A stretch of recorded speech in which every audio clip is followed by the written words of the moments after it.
Welcome back to the Well-Read Monocle. Today we are exploring the mesmerizing and atmospheric world of Susanna Clarke's brilliant novel, Piranesi. Join me as we navigate the endless halls, the surging tides, and the profound mysteries hidden within the house. Our story centers on a protagonist who calls himself Piranesi, though he suspects this is not his real name. He lives in the house, an infinite, self-contained world composed of grand, classical halls lined with thousands of unique marble statues.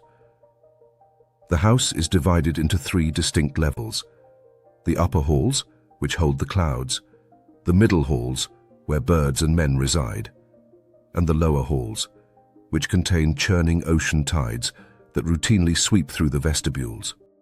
Piranesi is a deeply innocent and joyful character. He reveres his environment, believing the house's beauty is immeasurable and its kindness infinite. He meticulously records the tides, catalogues the statues, and views himself as a devoted scientist and a beloved child of the house. The characters and the routine. In this vast world, Piranesi believes there are only 15 people who have ever lived, 13 of whom are dead. He carefully tends to their skeletal remains, bringing them food and water lilies out of deep respect. The only other living person is a sharply dressed, arrogant man Piranesi simply calls the Other. The two meet twice a week. The Other is desperately searching for a great and secret knowledge, which he believes is hidden in the labyrinth, and will grant him godlike powers, such as immortality and telepathy. While Piranesi helps him out of genuine friendship, the Other treats Piranesi as a mere tool, constantly warning him that the house erodes the mind and causes amnesia. Mystery unfolds. The plot thickens with the arrival of two new figures.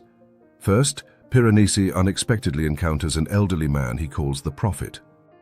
The Prophet, actually a disgraced academic named Lawrence Arne Sayles, reveals that he was the Other's university tutor.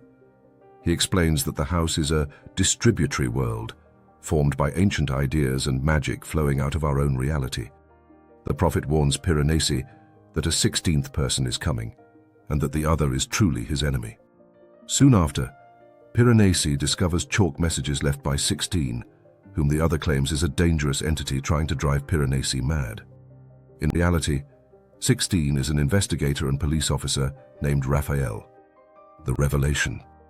As Piranesi investigates these strange occurrences, he uncovers missing pages from his own meticulously kept journals. Reading them shatters his reality. He discovers that he is not a native of the house. His real name is Matthew Rose Sorensen, a journalist who was writing a book about the cult-like following of Lawrence Arne Sayles. When Sorensen interviewed the Other, whose real name is Valentine Ketterly, Ketterly performed a ritual that transported Sorensen into the house, trapping him there as a captive researcher. Over time, the house's unique atmosphere washed away Sorensen's memories of the modern world, transforming his mind into the innocent persona of Piranesi. The climax. The climax arrives with a massive, life-threatening flood, a conjunction of multiple tides that Piranesi has predicted through his intense study of the waters. Knowing Raphael is wandering the halls, Piranesi leaves messages to warn her. During the flood, a violent confrontation occurs. Ketterly, armed with a gun, attempts to kill them both. However, Ketterly underestimates the ferocity of the house's tides.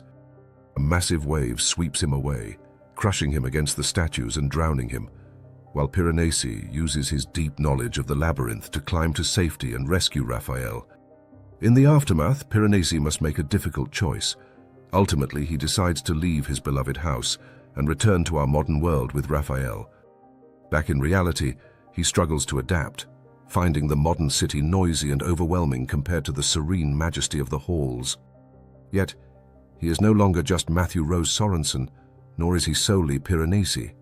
He is a synthesis of both, a man who can look at the people around him in the snow and see the noble statues they represent back in the labyrinth.